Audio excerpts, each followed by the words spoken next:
வணக்கம். 6ஆம் வகுப்பு இயல் 2 காணி நிலம்.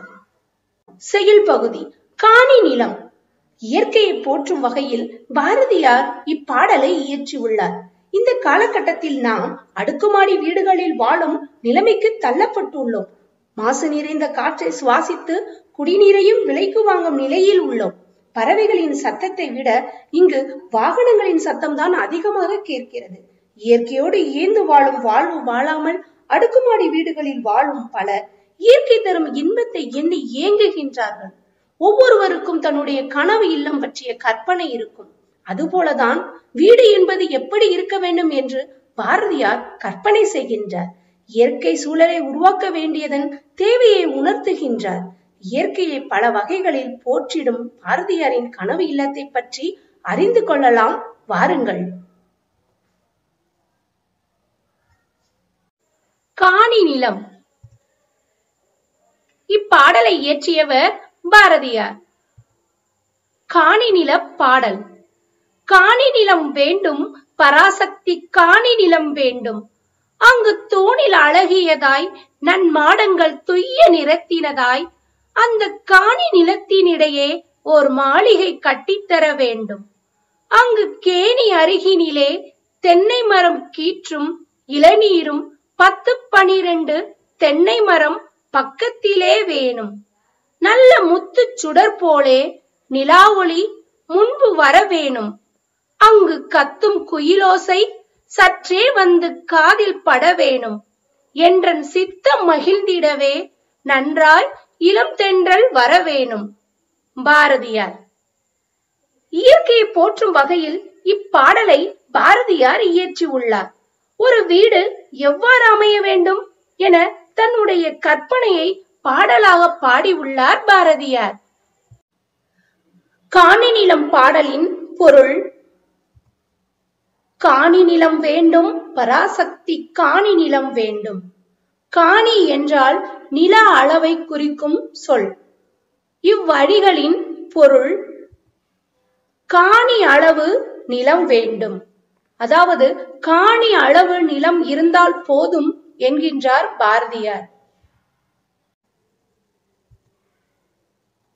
அங்கு தூணில் அழகியதாய் நன்மாடங்கள் துய்ய நிறத்தினதாய்.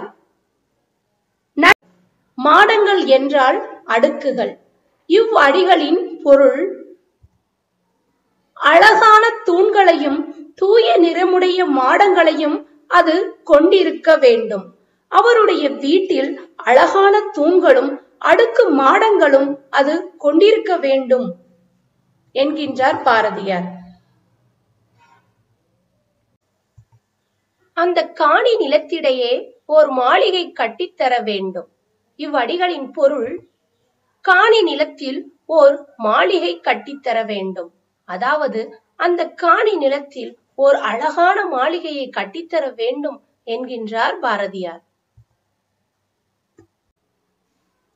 அங்கு கேணி அருகினிலே தென்னை மர கீற்றும் இளநீரும் 10-12 தென்னை மரம் பக்கத்திலே வேணும். இப்பாடல் அடிகளின் பொருள்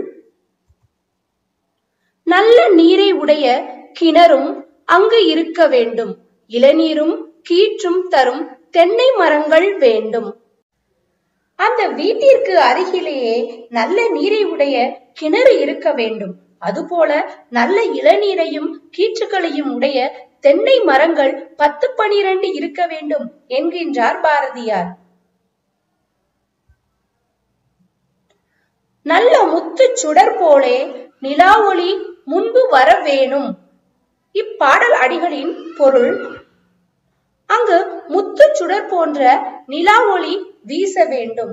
அதாவது வீட்டில் இருந்து கொண்டே முத்து போன்ற நிலா ஒளி வீசுவதை காண வேண்டும் என்கின்றார் பாரதியார்.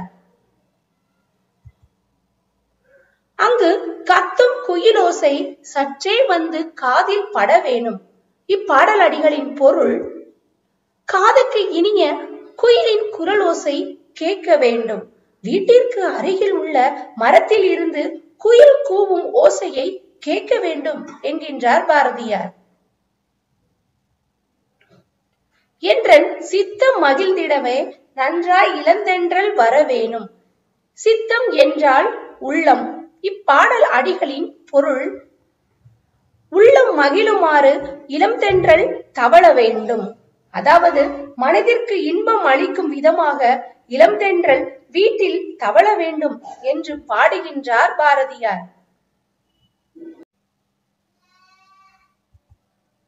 பாரதியாரின் கனவு இல்லம் எவ்வாறு அமைந்துள்ளது என்று காணலாமா? காணி அளவு நிலம் வேண்டும். அங்கு ஒரு மாளிகை கட்டித்தர வேண்டும். அதில் அழகான தூண்களையும் தூய நிறமுடைய மாடங்களையும் அது கொண்டிருக்க வேண்டும். நல்ல நீரை உடைய கிணறும் அங்கு இருக்க வேண்டும். இளநீரும் கீற்றும் தரும் தென்னை மரங்கள் வேண்டும். அங்கு முத்து போன்ற நில ஒளி வீச வேண்டும். காதுக்கு இனிய குயிலின் குரலோசை கேட்க வேண்டும். உள்ளம் மகிழுமாறு இளம் தென்றல் வீச வேண்டும் என்று பாரதியார் அழகாக காணி நில பாடலில் பாடியுள்ளார்.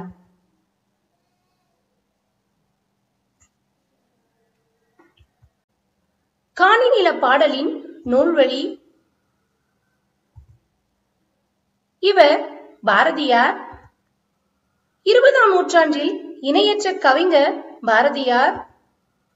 அவரது இயற்பெயர் சுப்பிரமணியன். இளமையிலேயே சிறப்பாக கவி பாடும் திறன் பெற்றவர். எட்டயபுர மன்னரால் பாரதி என்னும் பட்டம் வழங்கி சிறப்பிக்கப்பட்டவர். தம் கவிதையின் வாயிலாக விடுதலை உணர்வை ஊட்டியவர்.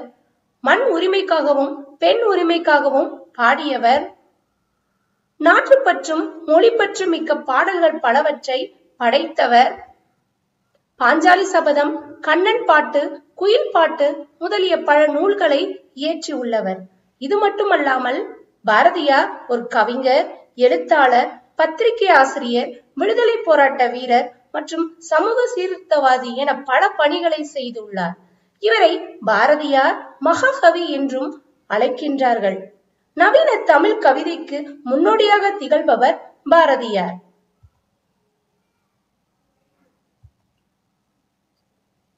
காணி நில பாடலின் சொல்லும் பொருளும்.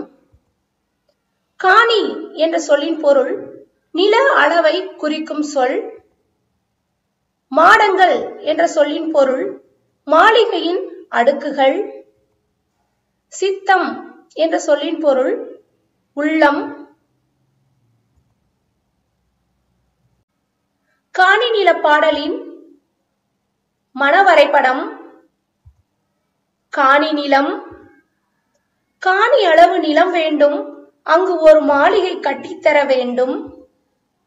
அழகான தூண்களையும் தூய நிறமுடைய மாடங்களையும் அது கொண்டிருக்க வேண்டும். கிணறும் அங்கே இருக்க வேண்டும். இளநீரும் கீற்றும் தரும் தென்னை மரங்கள் வேண்டும். அங்கே முத்து போன்ற நிலா ஒளி வீச வேண்டும். காதுக்கு இனிய குயிலின் குரலோசை கேட்க வேண்டும். உள்ளம் மகிழுமாறு இளம் தென்றல் தவழ வேண்டும் என்று பாரதியார் இயற்கை சூழலோடு ஒரு வீடு எவ்வாறு அமைய வேண்டும் என்று பாடியுள்ளார். காணி நில பாடலின் புத்தக பயிற்சி. சரியான விடையை தேர்ந்தெடுத்து எழுதுக. வினா எண் 1. கிணறு என்பதை குறிக்கும் சொல் டேஷ். ஆ. ஏரி என்றால் பெரிய குளம். ஆ. கேணி என்றால் கிணறு. இ. குளம் என்றால் குட்டை. இ. ஆறு என்றால் நதி. சரியான விடை ஆ. கேணி. கிணறு என்பதை குறிக்கும் சொல் கேணி.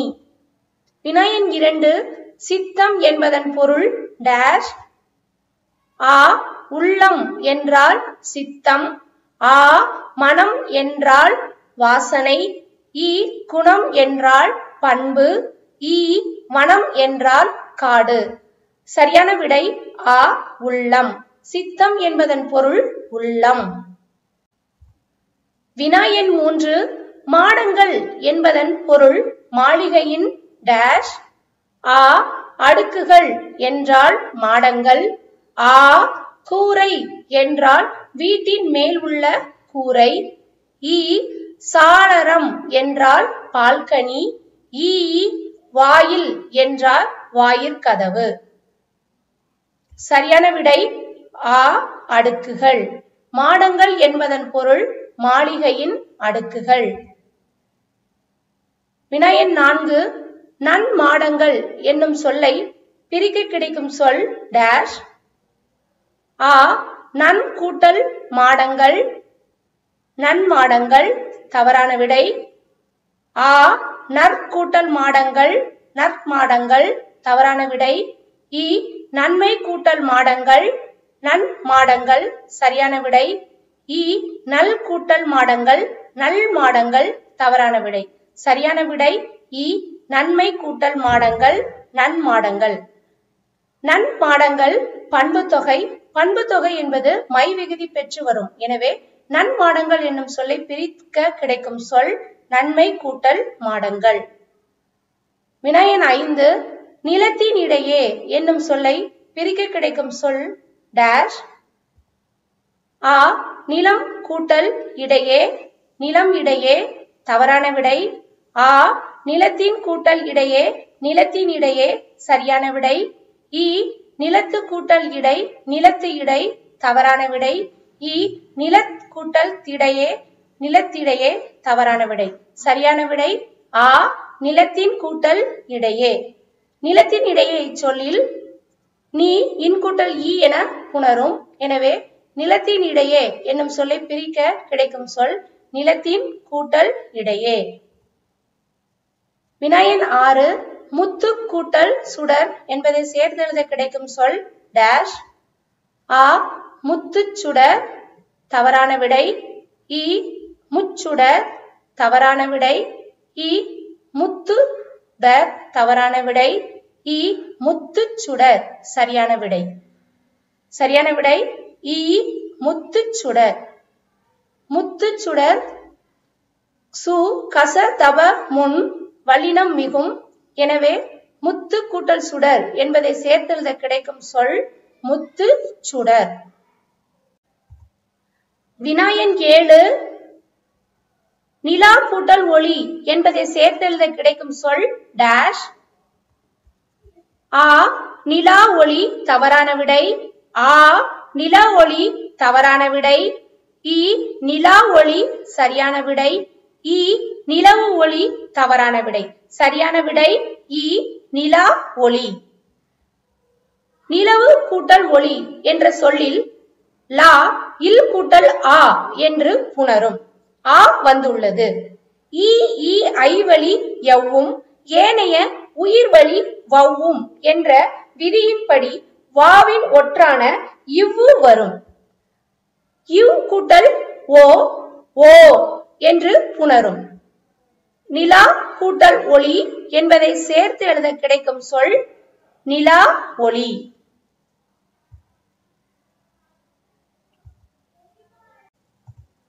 பொறுத்துக. வினா எண் 1. முத்துச் சுடர் போல மாடங்கள். வினா எண் 2. தூய நிறத்தில் தென்றல். வினா எண் 3. சித்தம் மகிழ்ந்திட நிலா ஒளி. விடை வினா எண் 1 முத்துச் சுடர் போல நிலா ஒளி. வினா எண் 2 தூய நிறத்தில் மாடங்கள். வினா எண் 3 சித்தம் மகிழ்ந்திட தென்றல். நயம் அறிக. காணி நிலம் பாடலில் இடம்பெற்றுள்ள மோனை சொற்களை எடுத்து எழுதுக. ஒரு பாடலடிகளில் முதல் எழுத்து ஒன்று போல் வருமாறு அமைவது மோனை. காணி நில பாடலில் உள்ள மோனை சொற்கள் காணி நிலம், காட்டி, கேணி, கீற்றும், கத்துங், காதில். இச்சொற்களில் கா வரிசை முதல் எழுத்து ஒன்று போல் வந்துள்ளதால் இச்சொற்கள் மோனை சொற்கள். தூணில், துய்ய, தென்றல். இச்சொற்களில் தா வரிசை முதல் எழுத்து ஒன்று போல் வந்துள்ளதால் இச்சொற்கள் மோனை சொற்கள். பத்து, பக்கத்திலே. இச்சொற்களில் பா முதல் எழுத்து ஒன்று போல் வந்துள்ளதால் இச்சொற்கள் மோனை சொற்கள். முத்து, முன்பு. இச்சொற்களில் மூ என்ற எழுத்து முதல் எழுத்து ஒன்று போல் வந்துள்ளதால் இச்சொற்கள் மோனை சொற்கள். 2. காணி நிலம் பாடலில் இடம்பெற்றுள்ள எதுகை சொற்களை எடுத்தெழுதுக. ஒரு பாடலடிகளில் இரண்டாம் எழுத்து ஒன்று போல் வருமாறு அமைவது எதுகை. காணி நில பாடலில் உள்ள எதுகை சொற்கள் காணி நிலம், தூணில், கேணி. இச்சொற்களில் நீ என்ற இரண்டாம் எழுத்து ஒன்று போல் வந்துள்ளதால் இச்சொற்கள் எதுகை சொற்கள். பத்து, முத்து, கத்தும், சித்தம். இச்சொற்களில் இத்து என்ற எழுத்து இரண்டாம் எழுத்து ஒன்று போல் வந்துள்ளதால் இச்சொற்கள் எதுகை சொற்கள்.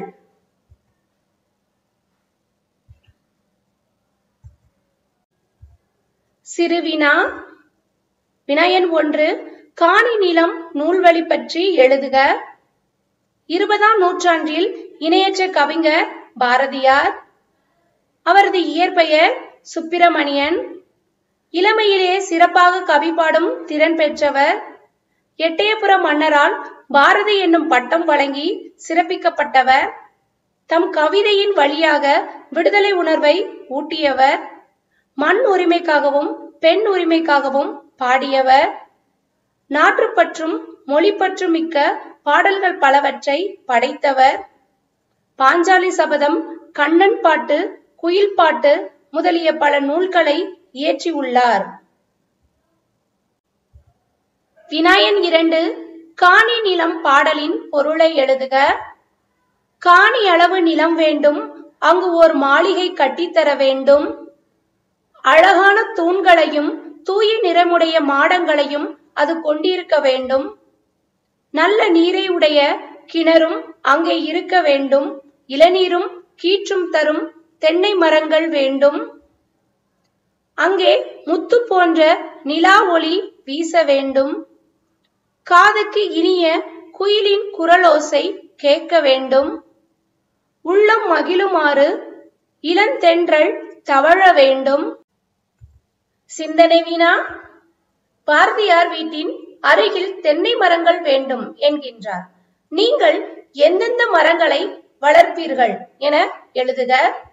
இவற்றை உங்கள் சொந்த நடையில் எழுதவும். மாணவர்களே, பாரதியாரின் கனவு இல்லத்தை பற்றி நன்கு அறிந்து கொண்டோம். இப்பாடலை ஓசை நயத்துடன் படித்து பழகுங்க.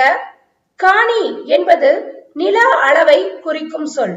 இதுபோல நிலத்தை அளக்க பயன்படும் சொற்களை பட்டியலிடுங்க.